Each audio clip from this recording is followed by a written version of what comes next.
Hello, everyone. Welcome to the Hard Cannon Podcast. I'm your host, Epic Ray of Epic Ray Comedy, and you are now joining me now for an extensive journey down the rabbit hole of canon events. But we're not just exploring any type of canon, we're explaining the full hard truth. We are exploring the hard canon.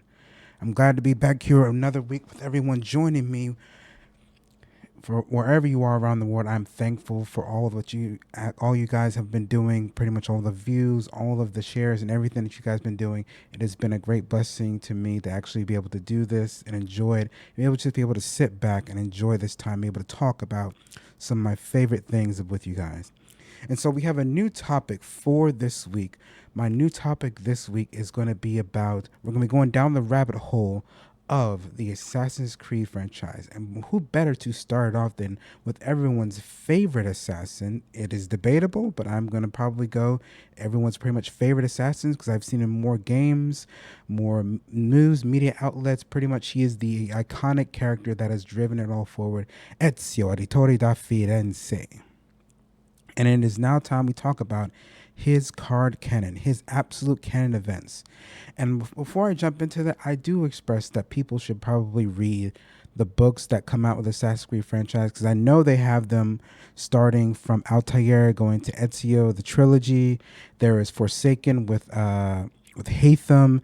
There is one for Black Flag. There is one for Arno / Elise. There is one for, for Jacob and Evie, but I think it's with Henry though. And then there's a couple other books as well, but I do impress that everyone should read the books because they are a good source of info, especially about background characters. The ones that we see in games are just simple NPCs, and they're actually given names. So I do highly suggest that you do read the books because it gives a whole lot of context into the world that we don't see. Those years that are skipped in the games that they give when the year just pops up, whether it be 2, 3, 5 years down the road, we just skip them in games. But the book goes over what is happening during those times, pretty much. And I do tell you this: the detail they have in there, coming from the fights, from the dialogue, it is a must read, especially for Ezio's trilogy. Like the story that we get in the games is really good, but if they had applied what was in the books to the game, the story would be so much more darker. Like there are things in there that it would turn the game from just probably a mature rating to a mature, probably adult rating in a way. But more of that later. But for now, we're going to jump into Ezio Auditore Da Firenze. So who is Ezio Auditore Da Firenze? Ezio is an assassin of the Assassin's Creed Brotherhood, the Italian division, I would have to say.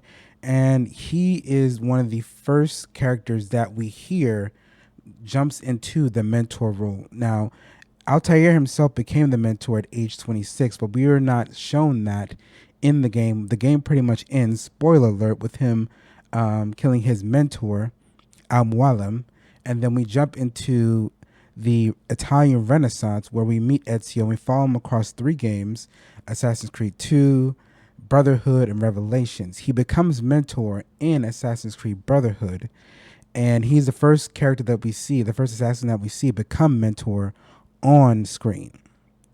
But we do ask, how do we get up to this point? Well, the story of Ezio's life is very much something that allows people to view what it actually means to have a tragic life. His life is very, very tragic, starting from the age of 17.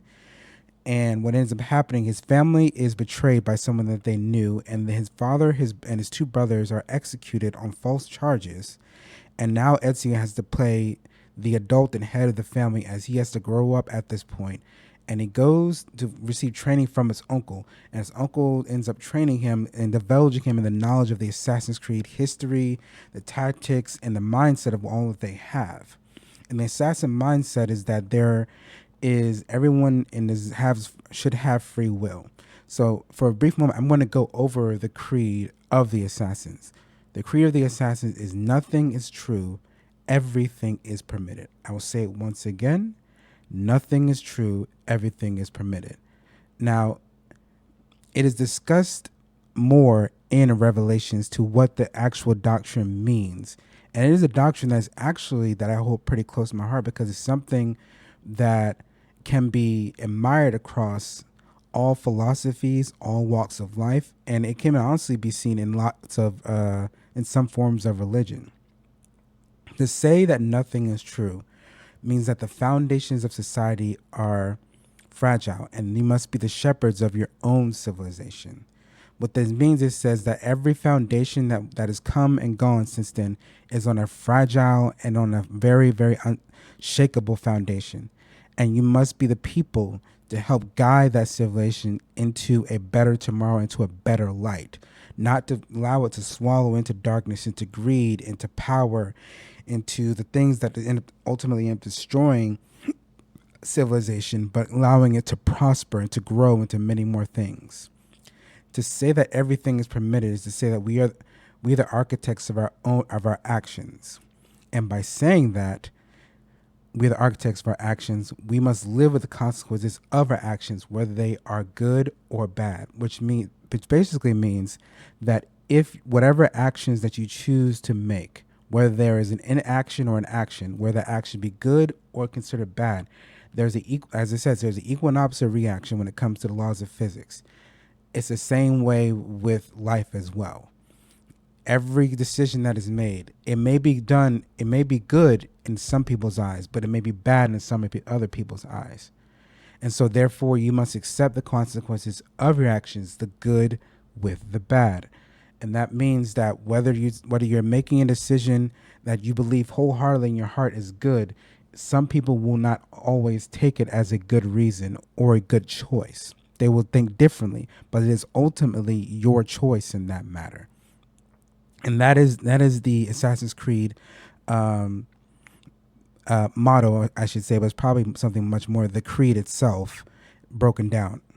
So with getting back to Ezio, with Ezio Auditore, he ends up going to be with his uncle. He ends up, purging, or I should probably say, taking down the traitors that end up betraying his family, and he realizes part of this big old conspiracy of this group called the Templars, who were trying to control mankind and have it bring in order.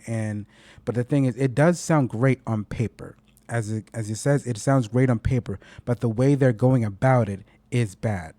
I think that's the best way that Lucy explains it to Desmond in the games, is that what they want is good on paper. The way they're going about it, how they're trying to conduct it, how they're trying to do it is bad. And that's why their dream is so dangerous, because in some type of ways, the Assassins and the Templars want the same thing. But the way the Templars are willing to go about it is not the right way. They're choosing the negative, darker routes to get to that path. So with Ezio, he goes through all of Italy, pretty much, stopping the Templars from taking over and achieving their grand schemes, pretty much. And that is the basis of Assassin's Creed 2. Brotherhood, you stay strictly primarily in Rome, and you try to bring Rome back to the Assassin's Guild, pretty much, and over into Assassin's Control, where they can actually bring better things, essentially take the power from the Borgia family and give the freedom back to Rome. And during that time, Ezio ends up becoming the mentor of the Assassin's Brotherhood, but he is in constant conflict trying to rebuild the Brotherhood, because at this point it's broken. At the beginning of the game, Cesare Borgia, the villain of that game, ends up sacking Monteriggioni and ends up killing his uncle. And Ezio goes to Rome, eventually primarily set on revenge. But what ends up happening ends up changing his mindset, pretty much, because he realizes that this is Rome, one of the centers of the world, one of the crossroads of the world, pretty much. No offense to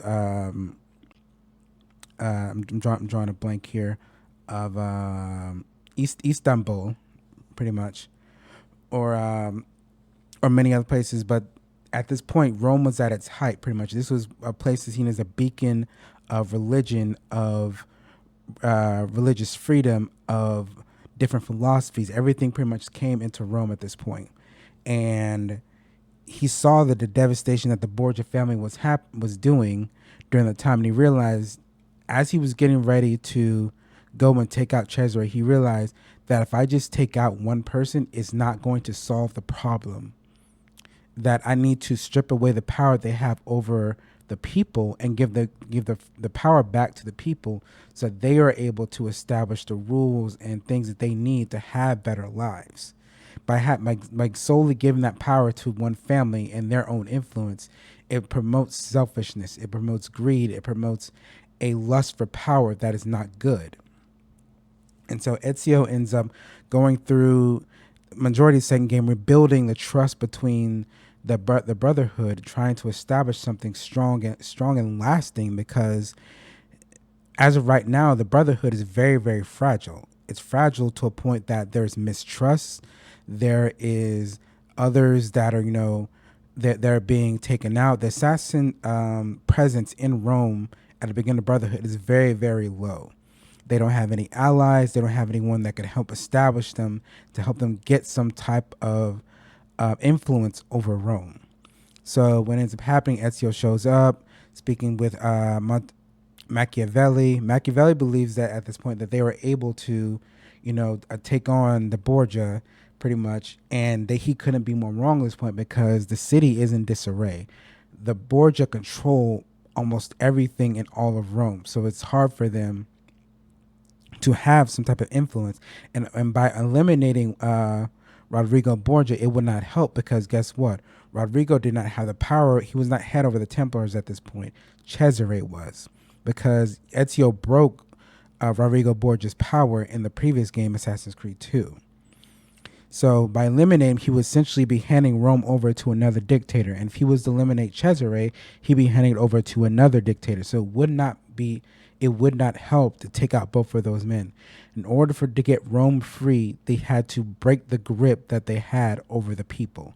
And by breaking the grip they had over the people, they would allow the people to have freedom, which is what the core of the Assassin Brotherhood is. So he ends up meeting new friends, La Volpe. His sister Claudia ends up running the bordello or the brothel at that point, along with his mother and his friend. He's one of my favorite characters in the game.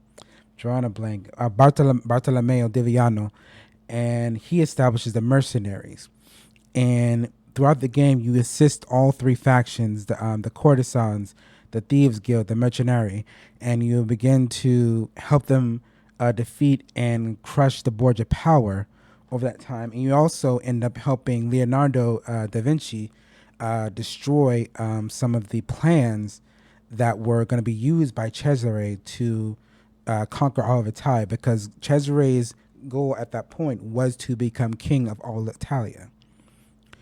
And by doing so, he had to break the people of Rome and essentially take all that they had and also conquer all of Italia as well. And he was very close to doing it in the game until the assassins began to break the power they had over Rome.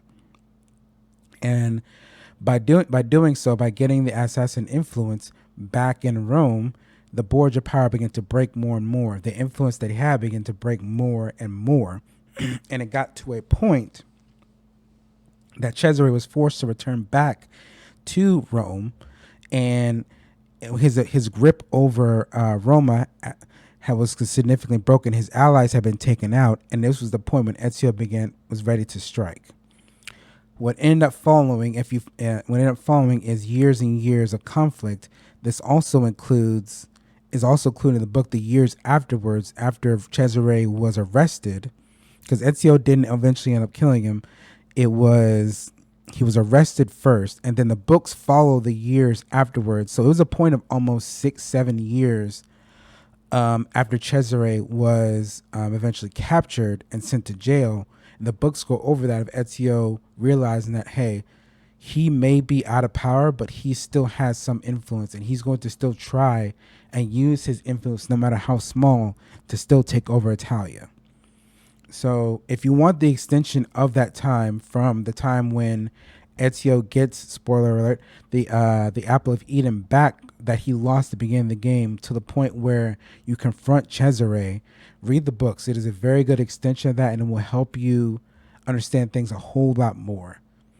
And with that, the ending of Cesare Borgia, we jump into Revelations, where we go to Constantinople.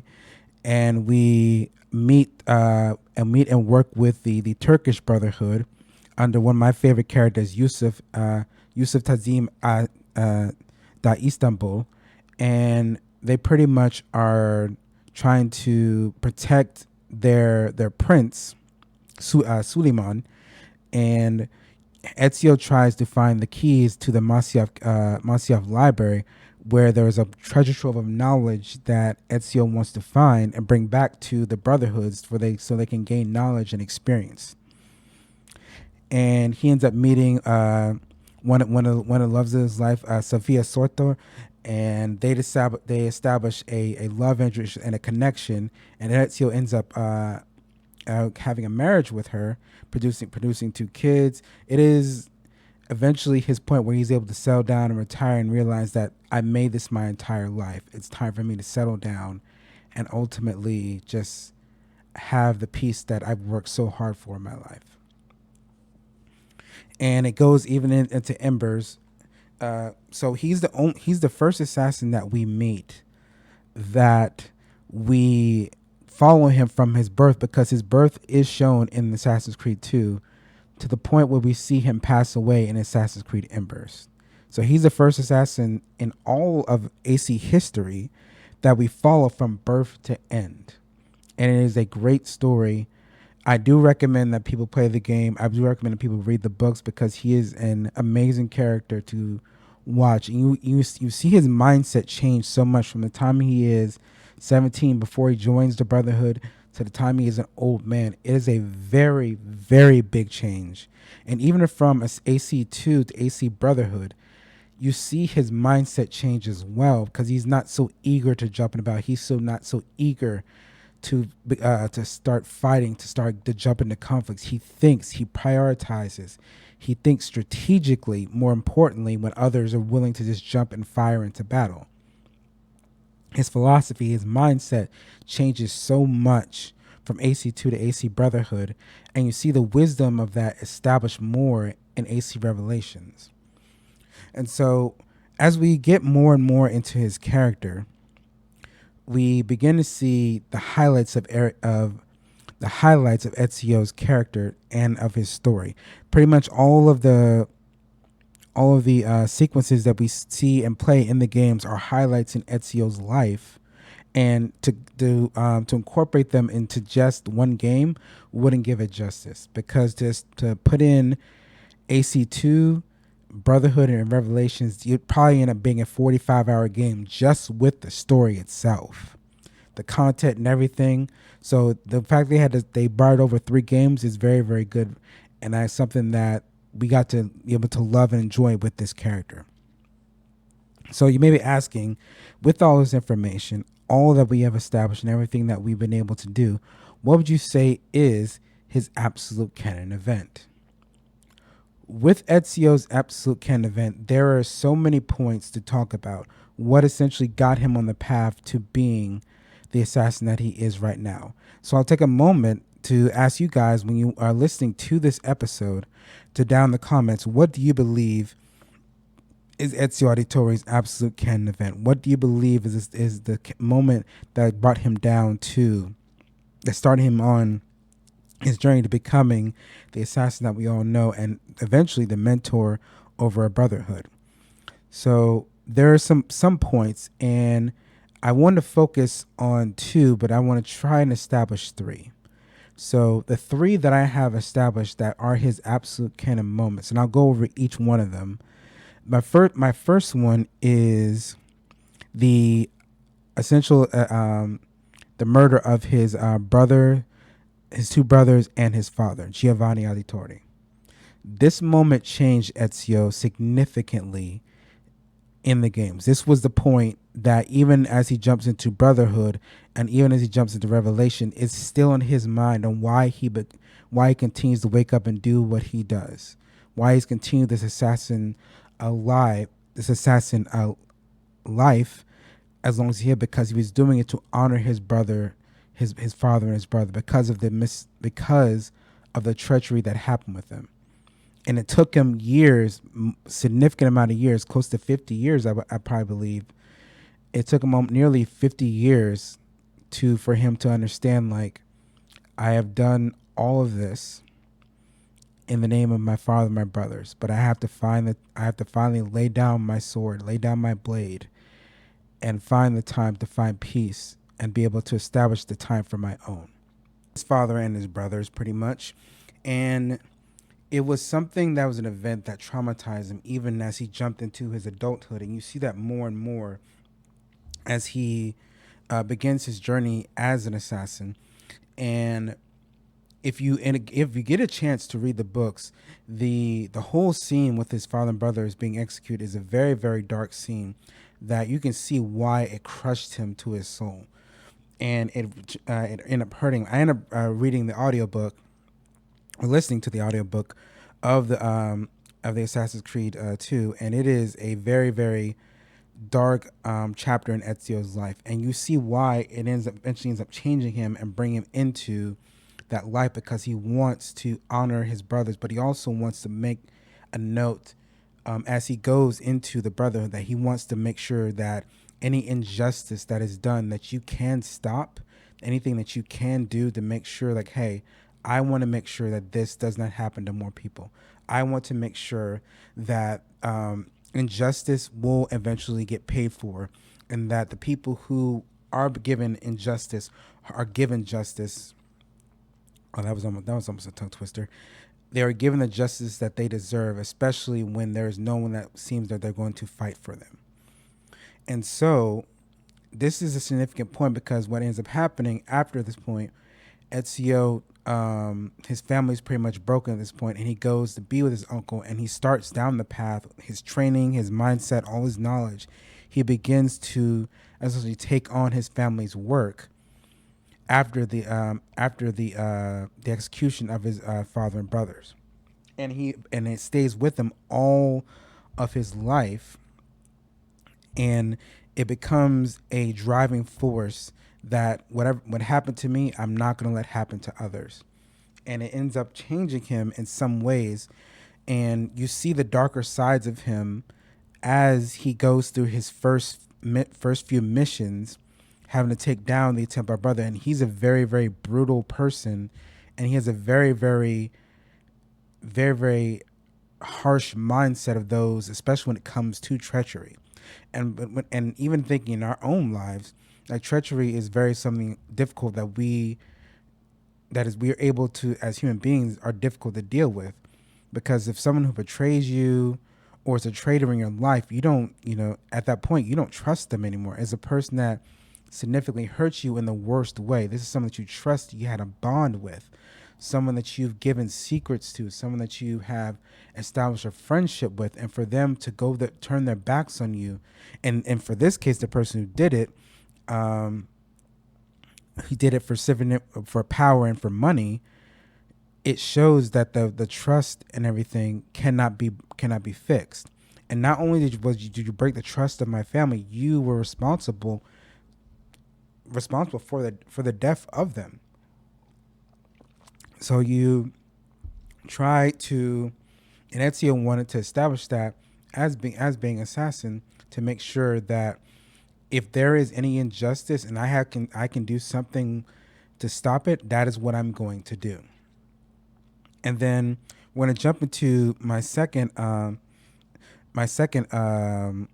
canon point, and this is one that's very, very you won't think is as important as it is, but it shows, if you play the game, it shows a point that if he did not go do this, he would have died. And my second one is Ezio's father, Giovanni Auditore, sending him to deliver the letters and to pick up the letter from the pigeon coop. This is the last mission, well, second to last mission that your father gives you in the game. So he sends you off to, we eventually meet him. He's in the room with Alberto Alberti, and he ends up meeting Ezio, and then they end up talking. Then he comes back, and Alberto is gone. He gives Ezio two letters, one for the thieves and the courtesans of Firenze, and then one for the mercenaries. Each of so with the thieves and the courtesans, he's given the letters, and he does not know who they are and why his father would associate people like this.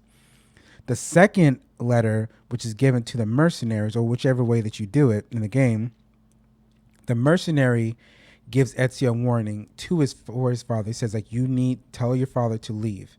They're going to try and strike tonight. They're going to try whatever they're going to do. It happens tonight, and he needs to leave and get to safety. Ezio at that point then goes to a chicken coop to get a letter, and you don't know what the letter is unless you open it in the game. But in the book, it just says Francesco de Pazzi, and that's all that is on there pretty much. And then Ezio ends up going back home, and when he gets home, his brothers and his father have been taken to jail. Now, at this point, this is a critical point because Ezio was not there. Had he stayed home, or had he not taken those letters to those associates, he would have been home, which means he would have been arrested with his brothers and his father. Because there were several guards that showed up and arrested Giovanni and the brothers as well. Had Ezio been there, he would have been arrested as well and hung with his brothers. So this shows that had he not gone to do those errands for his father essentially saved his life by sending him on that errand, because it made sure that a member of the Auditore family stayed alive. That Ezio stayed alive, pretty much. And that particular point saved his life, which allowed Ezio to continue his father's work, even though he witnessed the execution of his brothers. Had he not gone and been sent off to do what his father asked him to do, he would not have been able to survive, and he ultimately would have lost his life with his brothers. Which means Claudia and Maria Auditore would have been sent somewhere, or if anything, arrested and possibly executed, which would have ended the line of the Auditore, which means it would have been left to Mario to avenge them. Mario was a skilled assassin, but he wasn't as he was getting on age when Ezio came to go see him. He was pretty much up there in age. He wasn't as strong as he was, and his mindset wasn't as skilled when it came to Ezio as well. I don't mean that to put that as a negative on Mario, but his mindset was very brutish as well. So Ezio brought a good balance to all of the assassins when he came in. So his father giving those letters is something we're going to put in as another point, because he ended up saving Ezio's life and allowed him to, one, discover his heritage, but be able to avenge his father and his brothers when they're ultimately executed. As for the third position, I'm not exactly sure what we can put as another point for Ezio Auditore, because it seems that those 2 points pretty much mirror and go off each other. If this didn't happen, then this wouldn't happen. And if this didn't happen, then the whole story does not go forward. So it is something that ultimately, with Ezio, which one carries the most amount of weight? And I would honestly have to say the one that carries the most amount of weight when it comes to the his most significant moment would probably have to be the execution of his father and his brothers. Even though him getting the letters for his father ended up saving his life, and had he not gone, he would have died alongside his brothers. The weight of the betrayal of his family ultimately pushes him forward to join the Brotherhood and avenge his brother and father, which keeps him going, honestly, for the years that he is an assassin, to a point when even when Rome is liberated and all of Italy seems to be liberated as well, he's still pushing forward in the memory of his father and his brothers. And it's because of his father, a letter that his father had, that eventually leads to Revelations, which means he is the reason why he goes to Constantinople. But at first he goes to Masyaf to find the wisdom left behind by Altair ibn Ahad. and that ultimately sends him to Constantinople, where he ends up finding the keys, finding Sophia Sortor, and eventually settling down and retiring as an assassin. So his family is extremely important to him, and the memory of his father and the love he had for his brothers as well. Because even in the games, he remembers Federico very much, and like there, he still has that sibling rivalry with some of the characters that he ends up meeting and talking with in the game. And then his father's wisdom and knowledge that he instilled in him at a very young age is something that he continues to remember constantly. And his father is very much loved by the assassins who end up training Ezio, because if you read the bios for a lot of the characters in the game, specifically the ones who end up training Ezio, Giovanni has some impact on their lives in some type of way. And I would say that for one particular character, Paola, who owns the brothel in Firenze, that ends up being a safe haven for Maria and Claudia as Ezio goes off to do his missions. She, with her background, she was attacked and essentially tried in court, but Ezio's father Giovanni ends up fighting her case and wins it for her, and ends up helping her through his means get the brothel, which the brothels at the time were a great place of gossip, but also a great place to gain information about the city that you were in, because the courtesans, who were essentially um, the let's just say uh, I want to say the only fans of this generation, but that'd be putting it very much unlikely. They're the girls who pretty much they got the information from the higher ups and the high society of life, and they pretty much got that information from them and were able to relay that information to the assassins so that they had information to work with. So the brothels were very, very important for the Assassin's Creed games as well. So I say all that to say this: with his father and his brothers being executed, it shows how how damaged he was, but it also shows how honored and how much he honored his brothers, his brothers and his father in their memory, that he went on nearly 3 to 4 decades of being an assassin just for them. Because even when the rest of his family was, even when his mother passed away and all he had was his sister, he still remembered his father and his brothers very, very fondly. You'll see flashbacks of them in AC Brotherhood, particularly Federico, and you see how much there is such a love and admiration for his father. Even though there's times he realized that, okay, I'm being childish, his father still loves him very significantly, and he wants the best for him. And so we I think to probably say we'll probably break it down to probably just two significant points. The first one being the execution of his father and brothers, and then his father sending him on the errand to warn the other guilds in the city.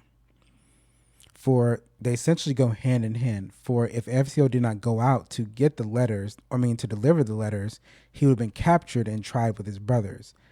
And if the execution of his father and brothers did not happen, he would not have started down the path of an assassin. So it is I think but I want to hear from you guys. What do you think his absolute canon moment is for Ezio Auditore Da Firenze? What do you believe is his absolute canon moment? I think based on the evidence that we have here and the evidence that we've established throughout the games, that the execution of his father and brothers is probably more than likely the winner.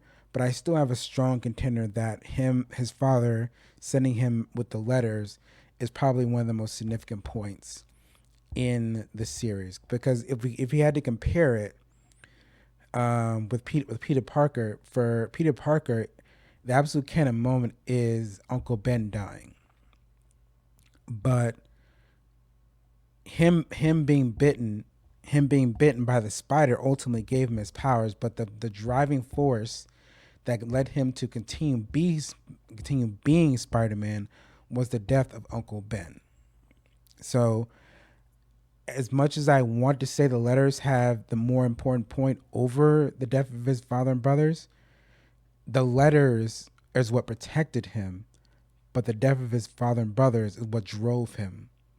So I think establishing that as the absolute canon point is something that we can probably say is the most significant for Ezio in his life. And we pretty much go over, like, even as we go into the other games, pretty much we don't talk about that Aaron that his father gave him that much, but we talk about the loss of his father and his brothers in the games. Even when Ezio was connecting with other people in Brotherhood, how they're talking about how do you know about loss, or how do you know about being family lost, or how do you know about everything. And like there's points that people are talking to him and they're mentioning his father, and it shows that how much of a significant impact Ezio's father had on the people that Ezio was working with, but also establishes how much he was truly loved by those his friends. And so the loss of Giovanni and Federico and Petruccio, it shows that one, that you may take out a member of the Brotherhood, but we are going to come back stronger and better than ever. And that's what Ezio was, pretty much. You took out one person. You took out you took out members of the Brotherhood, but we are still here. We are still established. And that's honestly why I think he shouts out his name after he does his first mission against Alberto Alberti. He says his name because he wants people to know that even though you've taken out a good portion of my family, I am still here. I am still fighting, and there's no way you're going to get rid of me. So, wrapping it up, I'm pretty much at this point where I believe that the execution of his brother and his father is the absolute canon point. I believe that is the hard canon for Ezio Auditore Da Firenze.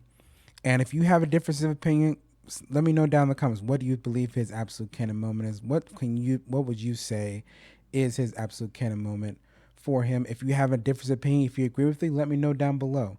But our next video, if I'm going to be recording myself, I'm probably going to be doing either Anakin Skywalker or Luke Skywalker.